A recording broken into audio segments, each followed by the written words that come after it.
I sure am glad this App State series is over because my feeble little heart cannot take the stress of these games anymore. Folks, the Tar Heels escape with a double overtime 40-34 victory. And most important, they're 2-0. You are Locked On Tar Heels, your daily podcast on the UNC Tar Heels. Part of the Locked On Podcast Network, your team every day. Hey there, it's Monday, September 11th, 2023, 22nd year anniversary of 9/11. My heart goes out to those of you who this is a very difficult day. Hey there, it's Isaac Schade, the host of the Locked On Tar Heels podcast. Welcome in. So glad you're here. Thank you for joining us. If you're an everydayer, man, it's great to be together as always. For those of you who are new to the show, celebrating another football victory, come on in. The water is fine. This episode is brought to you by FanDuel Sportsbook, the official sportsbook of the Locked On Network. Make every moment more, because right now new customers can bet $5 and get $200 in bonus bets guaranteed. Visit FanDuel.com/lockedon to get started. As always, in our football game recaps, we're going to have our 3 stars of the game, our 3 plays of the game, my Schade Stat of the game. Got a little bit of a quick weekend whip around. That's how you say it, right? But as always, we got to start with the biggest takeaway. 2 very quick things before we get there, though. Number 1, how about Sam Howell getting a W as the QB1 of the Washington Commanders to start the season? Congrats, Sam. Prove them wrong. Let's go. And then the other thing, man, I just want to point out, I loved whoever's decision it was. I'm just going to credit it to Mac Brown to have Tez Walker be an honorary captain on Saturday. Just a great move. And I love that Tez is around and doing it and being part of it. Just speaks to his character as well, continuing to think of him and his family. All right. Biggest take of this game. I do not want to take any credit away from App State for playing yet another tough game against the Tar Heels. That said, the reason this game is stressful is because Carolina had all sorts of chances to put more of a stranglehold on this game from the very outset. And they were unable, incapable, whatever, of doing so. They just missed a lot of them. And a lot of them were, unfortunately, quite self-inflicted. And so for Carolina to be to the next level that they want to get to sustain what happened last week against South Carolina, times like this can't happen. I know it's 18 to 22-year-old young men, a little variance there. And I know there's all sorts of stuff going on. I get that. But if you want to be Alabama, Clemson, Georgia, Ohio State, man, there's a next gear you got to get to where you can't allow these kinds of things to happen. You have to limit missed opportunities so that you can put away a game early and often, as I talked about as one of my 3 keys to the game, and Carolina just couldn't do it. Now, I want to enumerate some of those things for you, but before we get there, I do want to actually make a couple, despite what I just said, I want to make a couple excuses for the team because they did, after all, win the game. And isn't that what it's all about? In fact, sometimes these are the best kind of games where you get the dub on the scoreboard, but there's a ton that the coaching staff can point to and teach from. And I know losing is often the best teacher, but winning with lots of learning lessons, I think is an equally great teacher. So let me give you 3 reasons that I think explain maybe some of why Carolina had some of what they did yesterday. Number 1, massive game in week 1. All the lead up to it, national television, college game day, the Drake Maye versus Spencer Rattler, we're the real Carolina of it all, which that's completely fabricated, let's be honest. All that build up. Win or lose, you're almost always going to have a letdown after that, no matter how much you want to say that you're not going to. It's just true. But the job is to not let that letdown turn into a loss. And the Tar Heels didn't. They won. Second, one of my other 3 keys was to not let the Tez Walker news become a distraction, but rather to allow it to be motivation to win. And despite best intentions, I think it was absolutely a distraction. Not necessarily during the game, but I think in the week leading up. I just think the uncertainty of it, the hopefulness of it, the talking about it, the media maelstrom around it, like it's just everywhere. And I don't see how that cannot affect you and at least be somewhat of a distraction. But distraction or motivation, Carolina found a way to win. And the third kind of excuse I want to make, to say here's maybe why some of this played out the way it did yesterday or on Saturday, excuse me. Let's also factor in, and Coach Brown said this post game, App State has nothing to lose. They're an FCS team on the road playing with house money. All the pressure is on Carolina to win this game because it doesn't do anything for you. You win the game, you're supposed to win the game. You lose the game, you're terrible. We drop you out of the top 25 on Sunday. And yet, the guys were able to stay, despite the issues I'm mentioning, they're able to find a way to do it. And I think that speaks to the vet, Seth Gray is the head of the snake on the defense. Drake Maye keeping everything going on offense. Carolina finds a way. But I do want to mention several of these missed opportunities that could have made the day a lot more stress-free, not only for the team and the coaching staff, but all the rest of us watching this game. Let me give you 3 things just from the first offensive drive for Carolina. Number 1, Kamari Morales drops a beautiful ball that to me would have been 6. It was the play where Drake basically had to yank the ball back on the RPO from Omarion Hampton because he saw Morales streaking free. Hits Morales at Carolina was like at the 30-something of App State. Hit Morales like right at the 20. It looked like 6 to me. There was a defender that might have got him coming from Morales' left, but regardless, homie was wide open. You got to haul that in.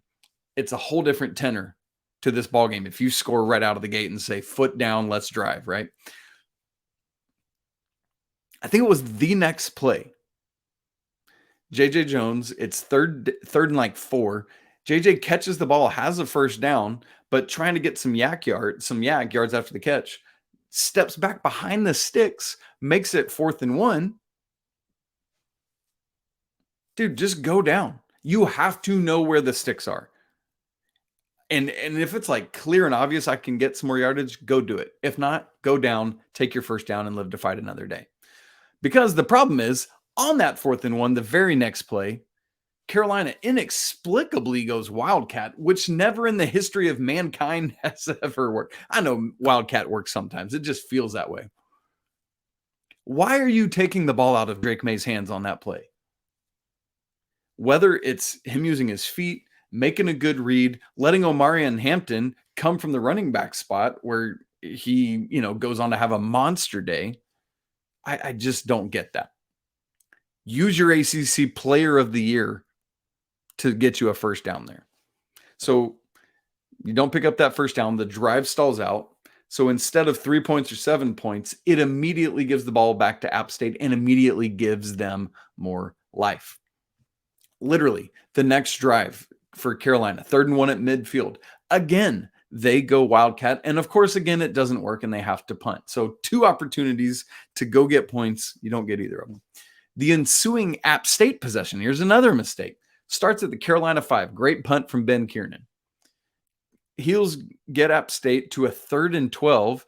And then Kevin Hester gets a face mask called on him. So instead of a 3-and-out punt to Carolina in probably great field position, no, they allow App State to have the last 4 minutes of the first quarter, take up the first 4 minutes of the second quarter, and get 3 out of it.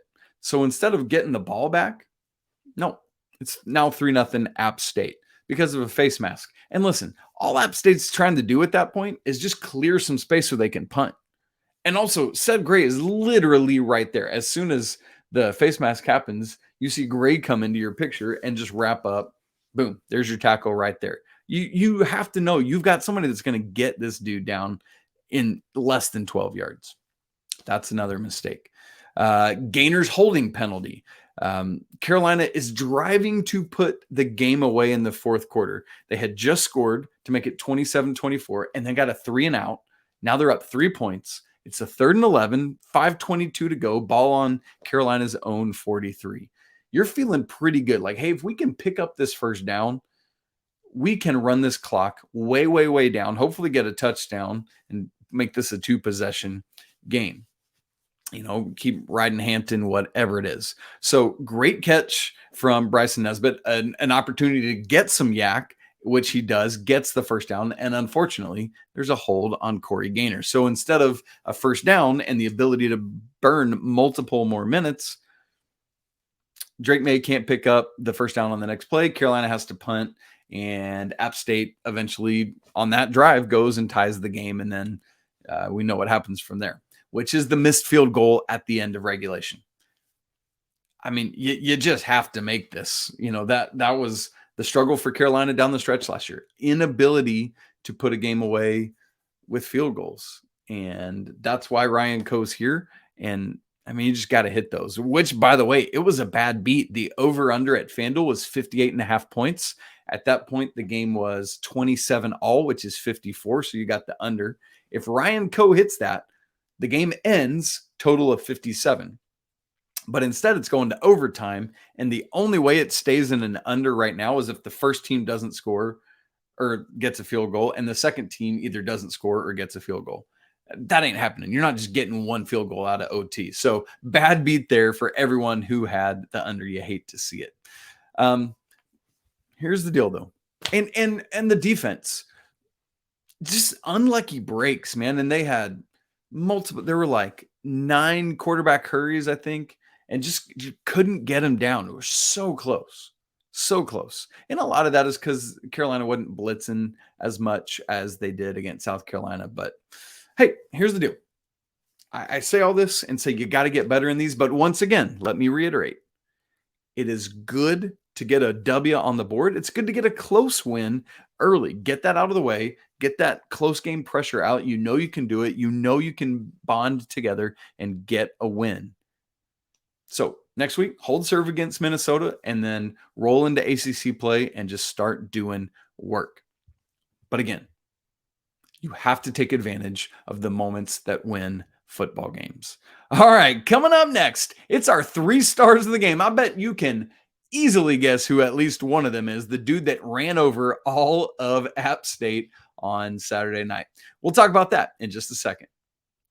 But first, this episode of Locked On Tar Heels is brought to you by Athletic Brewing. It's time for your Game Changer of the Week, brought to you by Athletic Brewing Company. Much like Omarion Hampton's performance on Saturday night, ridiculous performance, Athletic Brewing has completely changed the non-alcoholic beer game. They make these non-alcoholic beers that actually taste good, full flavor, and well crafted, just like a full-strength beer. Omarion Hampton's performance, over 200 yards, coming in with British Brooks out of the game, man, that is absolutely your game changer.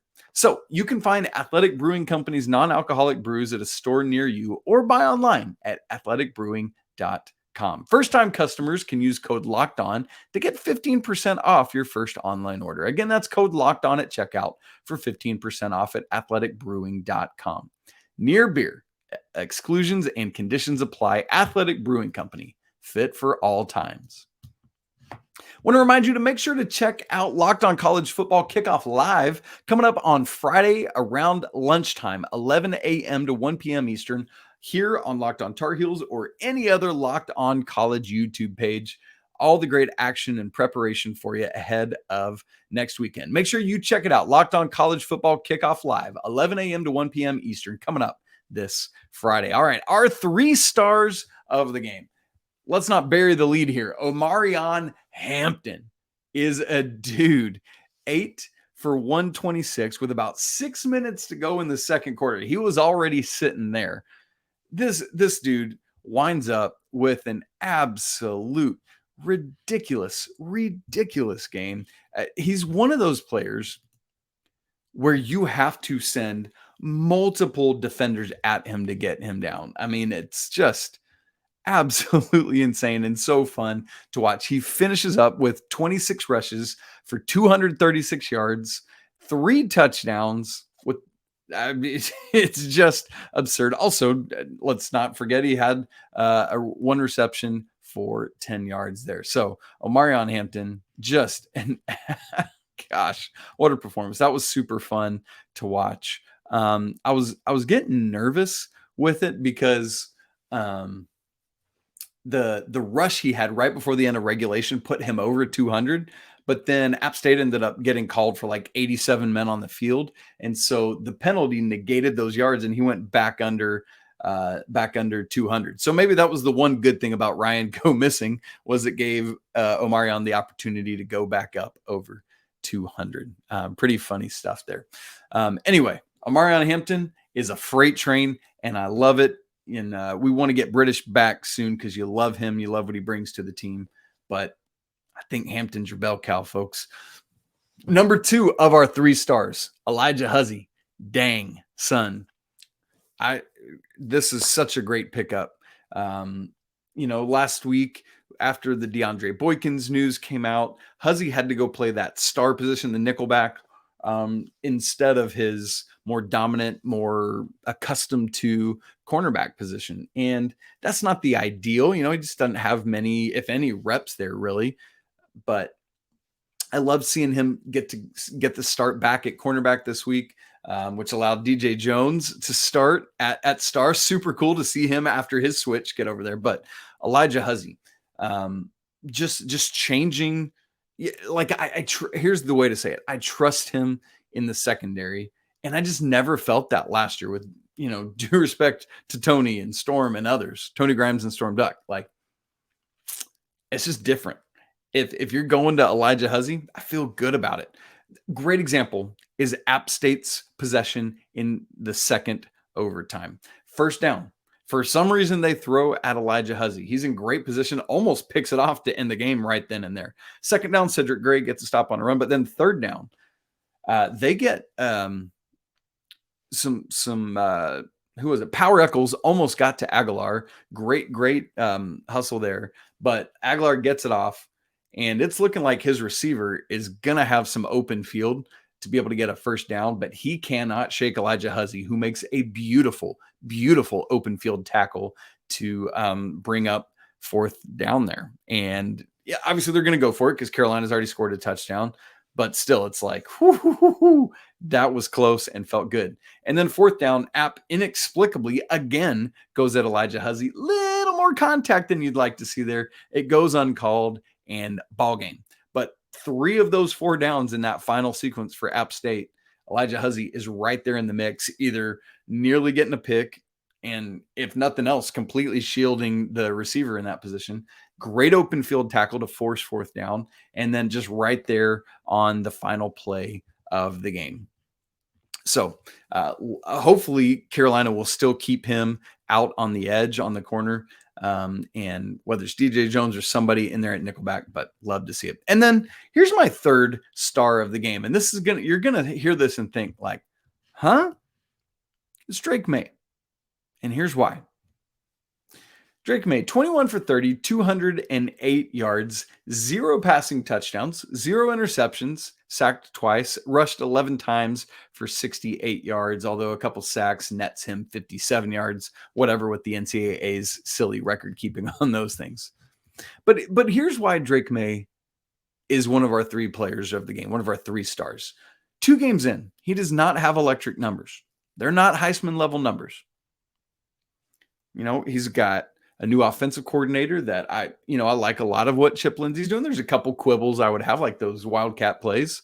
But Drake's not trying to force things that he's not being asked to do. He's trusting his coaching staff and making the plays. They're going to keep working and plugging away and getting this thing figured out. Like, how do we put ourselves in the best position to win? But there is a better balance with the running game this year. And Drake thus far isn't having to do as much. And I think that's important. I talked about that last week. I think ultimately that allows him to be fresher, allows him to be more efficient, and is probably going to open up some of the receivers more. And I know you don't have a Josh Downs and an Antoine Green running outside.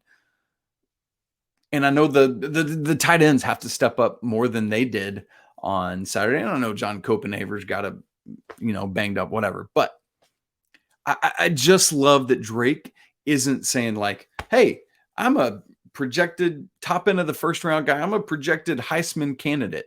I put the ball in my hand. Let's bomb. And there's going to be times when Carolina does that. But it doesn't have to be always. And I love that Drake Maye is just letting it unfold. Because right now, Drake Maye is not having Heisman type numbers. But you know what is more important to him? His team is 2-0. And that's what Carolina is trying to do. Man, like that the final Carolina touchdown of the game, that decision to keep on that option there. And, it had been going Hampton. Everyone's crashing down. Drake pulls it, runs untouched to the end zone to give Carolina the final score of the game. And then that beautiful little kiss of a finger roll as he crosses the plane of the end zone. Thankfully, far enough into the end zone to not have anything get called back there for him getting rid of it too quickly. But I make Drake Maye a star of the game because I just appreciate the way in which he's playing things a little bit different right now. Now, I think that's going to continue to unfold and change as the coaching staff and Drake works together to figure things out, as they work Nate McCollum in, as they get more comfortable. But keep in mind, too, they're expecting to have Tez Walker right now, who would be, from everything we're assuming, would have been the number one receiver. That changes the dynamics a lot, too. Let's not forget that, right? Drake Maye, star of the game. A couple quick things before we get to our 3 plays of the game. Just a couple quick hitter nuggets for you that I just thought were really interesting. App State was perfect on 4th down all night, 2 for 2, until the final play of the game. Whew, that's stressful, but it made for a cool moment. North Carolina had lost 6 straight overtime games before this one. Isn't that wild? But they got to win, and you love to see it. In fact, it was 2 straight games at home playing in overtime. Remember the last home game prior to this? I know it's painful, but it was NC State. Talked about Drake Maye's numbers. It is now 6 straight games for him throwing under 300 yards in passing yards. And that dates back to the final 4 games of last year. But here's what's interesting about that. The difference is those final 4 games of last season, all L's. These first 2 games of this season, both W's.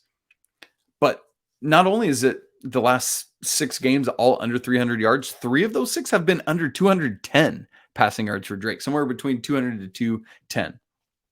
But here's the thing. The lower numbers is not about Drake's capability in this season so far. It's about what I just said with Tez Walker. It's about calling a little bit of a different game, at least right now. And at least on Saturday, it was about, wasn't anyone stopping Omarion Hampton, so just keep feeding him the rock and letting him bulldoze everyone in his path. I mean, it was absurd. So Carolina's doing what they need to do to win games, not worrying about numbers for Drake Maye. I love it. I love it. I love it. Another quick nugget. Great news about British Brooks. We found out at game time that he would not play. From Coach Brown's press conference, we learned it's just it's a thigh bruise. And just out of an abundance of caution and knowing that you've got a really full running back room, no need to trot him out there, and just being cautious. And so that's why, you saw British in uniform but not playing that game time decision. So we'll see what next week brings. But based on what we just saw from Omarion, you take your time getting back, British. We'd love to have you, but it's not worth you risking injury. I already said it, but so cool to see DJ Jones get a start at star in his new defensive role. Looking at the polls, Carolina falls to 20 and 18 in the AP and coaches polls respectively. And then, hey, finally, the Tar Heels beat a backup quarterback, right? Man, great stuff there. Well, want to tell you about our 3 plays of the game and, of course, the Schade Stat of the game. Got to get those sunglasses ready. We'll hit all that in just a second. But first, I need to tell you that today's episode of Locked On Tar Heels is brought to you by FanDuel. Oh man, the NFL season, it's off and going now, and I know a lot of you are Panthers fans. I'm a Falcons fan. I'm so sorry. I'm so sorry. We barely win, and so just give us one. Okay, thank you. But seriously, get ready for the NFL season with incredible offers from FanDuel, America's #1 sportsbook. Because right now, new customers can get $5 and get $200 in bonus bets, guaranteed. Plus, all customers who bet $5 will get $100 off of Sunday NFL Ticket from YouTube and YouTube TV. Now's the best time to join FanDuel. The app is easy to use and you can bet on everything from point spreads to player props and more. So visit FanDuel.com/lockedon and kick off the NFL season with an offer you won't want to miss. FanDuel, official partner of the NFL. All right, we roll on with our 3 plays of the game. And the first one is the Chapman pick. For me, the most important play of the game. North Carolina had just answered App State to tie it at 17. We're midway through the third quarter, and it's starting to feel a little like, were you with me? Were you there in these moments? Mountaineers are down to the Carolina 30. They had been at the 31, got a penalty back to the 36. But they have no signs of slowing down. Well, here we go on this play. Cedric Gray gets some pressure. I thought was key, by the way, because it forces Aguilar to make kind of a rushed throw. And there comes Chapman, gets this pick. Carolina gets the ball back and goes down. And Carolina almost turns it into 6. Bryson Nesbitt just barely can't get his foot down. But they get 3, and that'll work to get the lead at 20-17. So good stuff there. Now, the second play of the game was actually on the drive prior to that, where Carolina had just scored to tie it at 17. Last week, one of our plays of the game was the Drake Maye, kind of the Mahomesian sidearm throw, like just in that nice little window. This was another inventive Drake Maye play. 11:49 left in the third quarter. Carolina's at a 3rd and 4. And here's why this is so important. Carolina's at their own 31. A stop for App State on this play is a 3 and out. Looks like they're going to get it because Drake Maye is wrapped up around his waist. Carolina's going to have to punt, and it, could have allowed App State to go get another score for a 2-score lead. Right at this point, it's 17-10, and it's just like, hey, oh boy. But Drake Maye has the peace of mind to keep his eyes up, keep scanning and looking. And there's Omarion Hampton right in front of me. Let me throw a shovel pass to him for the first down. And that's exactly what happened. Just this dude making plays. You love to see the improvisation. You love to see him finding a way to extend the play and get something for his team. Oof, good stuff there. All right, third play of the game, Hampton's touchdown run for the first Carolina points of the day. Yes, it was a bummer to not get British Brooks in this game, but you know that Omarion is capable. But dang, what a day he had. So first down of the second, or this drive right after App State had gotten the first points of the day. It was 3-0. Hampton runs for 7 to the 32. And then next play, boom, a great block on the left side of the line. Hampton jump cuts and is gone, just outracing the App State defense and secondary to get to the end zone for Carolina's first points of the game. And my dude is 6'0", 220, but boy, can he go. And you love to see him get up to top speed. And again, props to the line for their blocking on that play. By the way, one other honorable mention play. Thank you, App State, for passing on first down in the second overtime and kind of getting behind the chains there. I know you've got 4 downs, but psychologically, you just took yourself way out of that. And the Tar Heels say thank you. All right. It's time for the Schade Stat of the game. We just talked about Omarion Hampton. Friends, how could it be anything other than his 234 rushing yards? And here's part of it too. Omarion Hampton by himself had more rushing yards than App State did as a team, 219. And that's not taking out any sack yardage because there weren't any.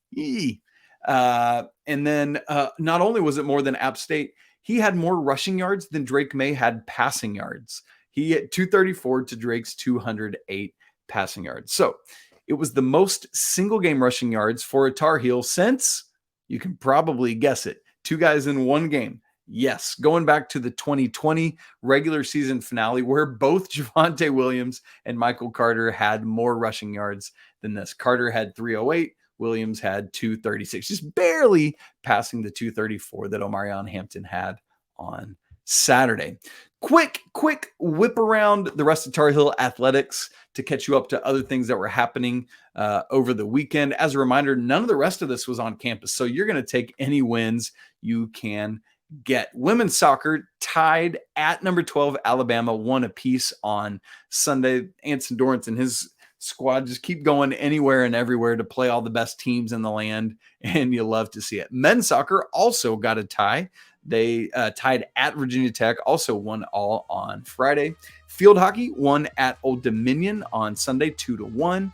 And then volleyball, unfortunately, fell to both Michigan and Michigan State over the weekend. So there's more and more athletic competition going on. You love to see it. Love to see the Tar Heels doing work. And boy, what a great thing to be able to escape with this win, despite all the stress of it. But hey, 2-0 in the past 2 years against App State, but a total of 8-point margin of victory in those 2 wins. Friends, that's it for Monday's episode of Locked On Tar Heels. Thanks so much for tuning in. You can follow the show on Twitter at Locked On Heels. You can follow me on Twitter at Isaac Schade. You can email us, lockedontarheels@gmail.com. Don't forget to subscribe to the show on audio and video formats. Go ahead and smash the like button if you're watching so we know you're here. And would love to hear your thoughts and comments on this game as well. Hey, it's a great day to be a Tar Heel. The Heels are 2-0, right? We'll be back to talk again more tomorrow, some Carolina athletics. But until then, peace.